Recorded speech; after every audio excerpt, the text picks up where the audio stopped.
Apes, strong, together. Yeah, we're rooting for the death of humanity. Ape reflects our humanity. It's even harder when you involve monkeys in the equation. Hey, it's the first ever episode of Be For Real. Today I've got Alex, Aryan, Zara, and Monish, and we're going to be talking movies, in particular, Kingdom of the Planet of the Apes. Now, these four individuals have just literally right this second stepped out of the cinema. They've just seen the movie, and we're going to start things off by getting their first reactions. Guys, welcome to the first ever episode of Be For Real. What did you think? Kingdom of the Planet of the Apes. Not gonna lie, I was a bit skeptical going in. Why risk the chance of ruining a perfect trilogy, in my opinion? Came out of it, agree more. loving it. The trailer doesn't do it justice, honestly. Like, I was not expecting that. It's really good. Really textured world building. For a trilogy that's so good, we'll expect world building to just follow the third film, but this just takes it to a whole new level. I was incredibly apprehensive going into this because fourth movies in franchises never do well, right? There are maybe some exceptions. Toy Story 4, very, very good. John Wick, very, very good. But then there's a long history of rubbish. And I think this one breaks that curse. Let's talk about some of the things. When I left the cinema after watching this film, I struggled to decide whose side I was on. And actually, it's been the same with every Planet of the Apes movies I've ever seen. Like, with everyone, I'm always struggling at the end of the movie, like I'm an actual human being, and yet I find myself never on the side of humans. What about you guys?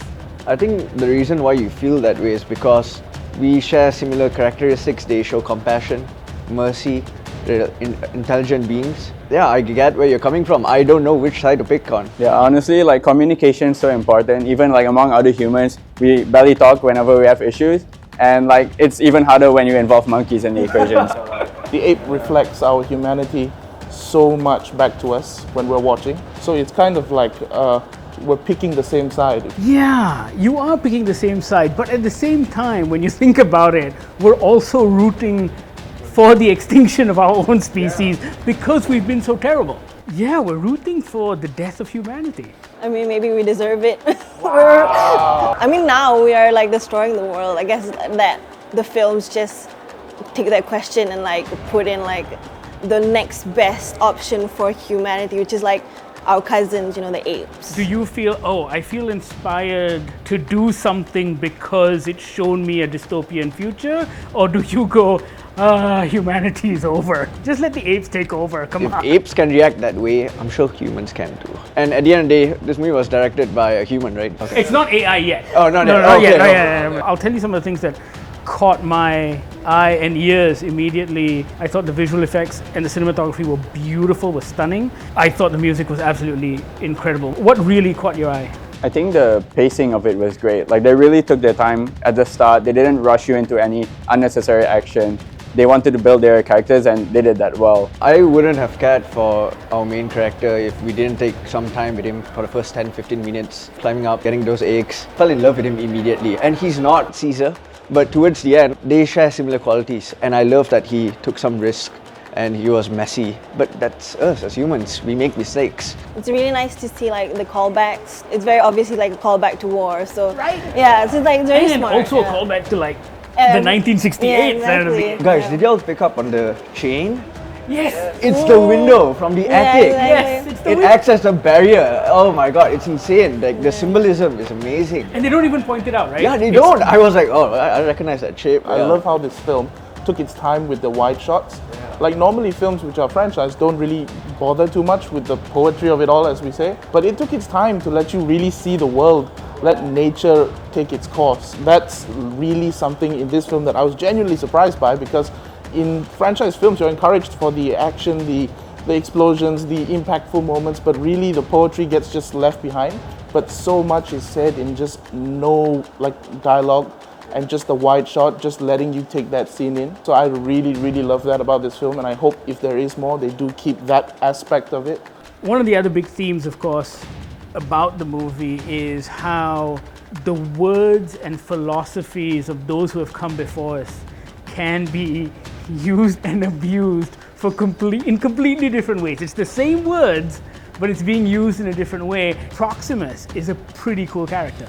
Yeah, I love when you can understand where villains are coming from. They make the best villains. You don't think he's entirely wrong? He's not wrong. I get everyone's perspective from Yes. it. I do. And that makes it even harder. I don't even know who to root for now. Yeah, like I love how the most poignant lessons in this film come from Proximus, in the sense that he is doing what has been done across many times in human history, but he's doing it with the full belief. And I think that makes a huge difference for a villain, to completely not just believe they're right, but just to go with it the whole way. He never changed his tone no matter what happens. That, I think, for Proximus, it makes him who he is. Do you think there is space for multiple dominant species? No, I don't think there is, to be honest. But I feel that if we're oppressed and we want to survive, we're surrounded with this idea of survival, but then it gets bigger and it leads towards domination. That's how I just see it. That's the most natural path there is. Are you agreeing with him? No, I actually think like a very defining characteristic of dominance is the ability to speak. And like in this movie, you can see what happens when two species can speak. And there's a power struggle, of course. But then like the ability to speak, it gives us a uniqueness. However, what makes us special is our ability to love one another regardless of differences. And I think like if these two species can like communicate and put aside their differences, they have the capacity to unite. But I'm glad you brought up the speak thing, because the speak thing is a theme that has run throughout all of the movies all the way from 1968. That's the defining, like, oh, when the humans see a monkey speak, they're gonna freak out, right? And so, yeah, the speak thing is a theme that's really important to all of these movies. I feel like the apes also, like Proximus, and how we've got our characters now, and they all use that survival, that need for survival, and turn it into whatever weapon they choose. We can kind of hope for both of them to sing Kumbaya at one point and be happy, but like, you know, the humans clearly are not the Kumbaya type, and the apes shaped by the struggles they've endured. So I feel it could go either way for me. I just keep coming back to the idea that humans thinking that they are the top dogs is selfish. It's the cause of the creation of Caesar. At some point we have to find some harmony, or not it's just going to be keep fighting and it's not going to end well. I think she perfectly put it into words. Apes strong together, but apes and humans stronger. Oh, I would like to thank the Academy.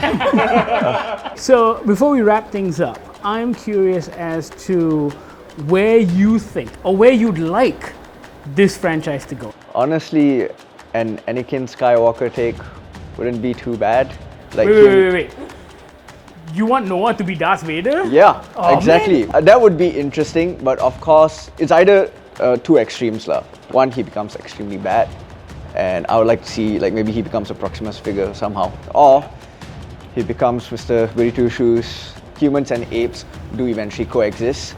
We haven't actually had that, I believe, in any of the Planet of the Apes films. But I feel like if it was done in this setting, which is way more grounded, it would be very much more profound. Yeah. So I'm looking forward to those two extremes. I think in the previous movie, we already had a tragedy with Caesar bringing all his buddies to the promised land, but not being able to see it for himself. So honestly, I'm hoping this one, with all these characters, Noah, Onoya, I hope it ends in a more positive note for all of them. but like the time travel aspect is quite interesting to me, because I feel like what if they brought Caesar back and then Noah ended up being the bad guy and Caesar has to, you know, do his thing. You're taking the time travel thing very I seriously. know I lah. am. I just You're did just not, leaning into it I right did now, not lah. lose it the moment you said those two words. Boom. I'm too much of a Caesar fan to let that happen. I know. Let him rest Yeah, in let him- peace. You know what I have to say? I think the happiest thing for me when I went into this movie was that they moved on.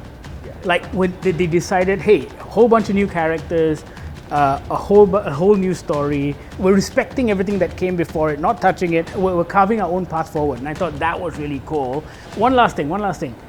If people haven't seen the reboot trilogy, they can get into this, right? I thought it was pretty easy to get into, even if I hadn't seen the last three movies. I think that you can go into this film without watching the previous three films, but if you do watch the three films that came before it, it will certainly add value. Yeah, and it might make you interested to even watch the past films, because like there's mention of Caesar and all that, and once you watch that and you look back, you're like, oh, this is where it comes from. Ooh, cool. So either way, you could go both ways, but I do feel if you do watch the last 3 movies, your experience would just be emotionally enhanced. It would definitely help, but I don't think it's necessary. You'll enjoy it either way. Awesome, guys. Well, thank you so much for your time. And this has been a really fun chat. I'm really glad you enjoyed the movie. I did too. So, yes, it's been a pleasure talking to you. Thank you so much. And thank you for tuning in to the very first episode of Be For Real. I just got out of the Dolby Atmos cinema in GSC watching Kingdom of the Planet of the The Apes. sound system was perfection. Overwhelming, but in a good way. It really helped me get into the environment. It's a beautiful, beautiful way to watch a movie. And I highly recommend you guys do the same. You're gonna be dodging rocks coming left and right. I'm still a part of the kingdom. My ears are still buzzing. Sorry, I thought there was a hawk there. Make sure you watch this movie in a Dolby Atmos certified cinema. You will not be disappointed. Catch Kingdom of the Planet of the Apes in Dolby Atmos in GSC.